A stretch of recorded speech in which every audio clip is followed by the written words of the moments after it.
Je pense que ce qui me guide, c'est faire le pari que tout le monde est éducable et puis l'acceptation inconditionnelle de chaque personne.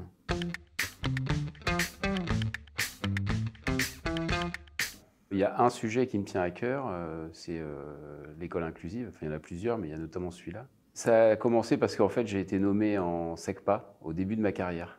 Et puis finalement, j'y suis resté 20 ans. Et puis ensuite, il se trouve que j'ai eu une fille, 10 ans après à peu près, qui est en situation de handicap.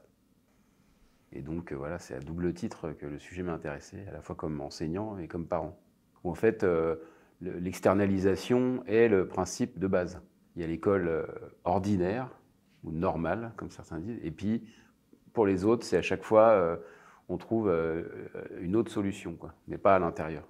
J'ai conscience du fait que ça va prendre du temps. Mais il y a quelque chose qui est de l'ordre de la mentalité, enfin de la culture. On est dans une culture de l'externalisation. Donc ma question, c'est comment on passe à une culture de l'inclusion. Si vous n'avez pas cette culture-là, vous pourrez toujours vous battre avec des dispositifs, des choses comme ça. Si les gens n'ont pas envie d'accueillir la différence, voilà. Et s'ils n'en perçoivent pas la richesse, je pense que ce qui me guide, c'est de faire le pari que tout le monde est éducable.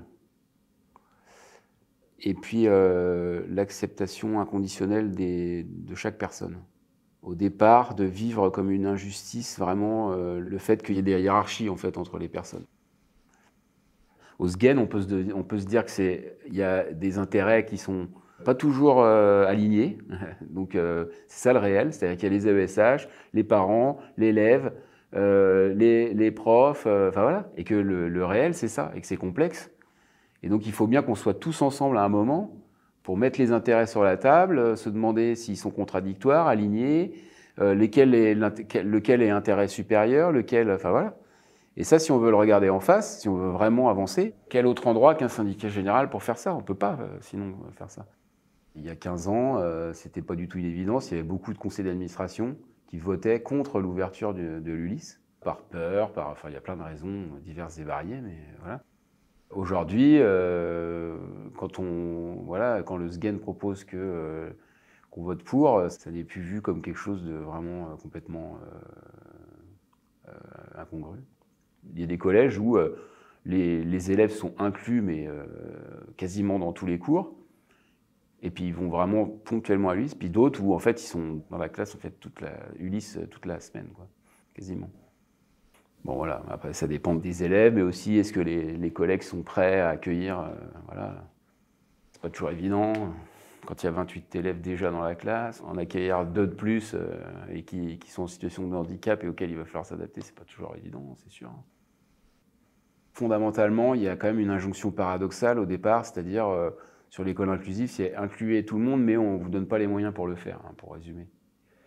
Donc les collègues, ils vivent ça concrètement sur le terrain. Donc nous, on ne peut pas être là que juste avec une culture de l'école inclusive et ça suffirait d'être bien intentionné, quoi. Une fois qu'on a la culture, il faut quand même de la stratégie, et puis des moyens, et puis une organisation de l'école qui n'est pas du tout... En fait, l'école inclusive, elle bouscule tous les formats habituels de l'école, en fait. C'est-à-dire l'évaluation, l'hétérogénéité, le format de 1 heure, une classe, un prof. Donc en fait, c'est un sujet qui est aussi intéressant, il me semble, parce qu'il vient bousculer toute la forme scolaire dans son ensemble. En fait, l'école inclusive, elle sera réussie quand on n'en parlera plus. C'est-à-dire quand on parlera de l'école.